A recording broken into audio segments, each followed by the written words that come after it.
Tribuners, sejumlah pedagang kaki lima Pasar Mardika demo di kantor Gubernur Maluku.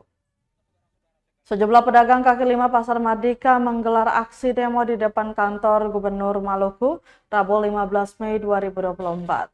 Pantauan tribunalmun.com di lokasi sekitar pukul setengah 12 siang, terlihat sejumlah pedagang mendatangi kantor Gubernur Maluku.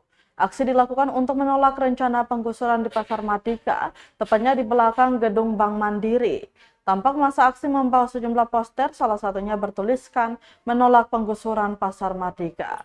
Para pendemo yang didominasi ibu-ibu pedagang kaki lima juga menyoroti soal status tanah Pasar Mardika. Saat aksi berlangsung, massa yang ingin menemui penjabat Gubernur Maluku Sadalili, namun pagar masuk ditutup dan dijaga ketat sejumlah Satpol PP. Dalam aksi tersebut ada juga mahasiswa mengatasnamakan Aliansi Peduli Masyarakat Maluku hadir mengawal dan menyampaikan aspirasi mewakili pedagang.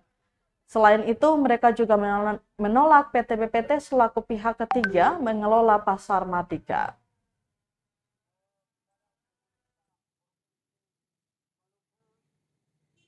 Bahwa keinginan masyarakat Bapak kami masuk di dalam agar tidak menjadi penilaian buruk di luar. Download Tribun X sekarang, menghadirkan lokal menjadi Indonesia.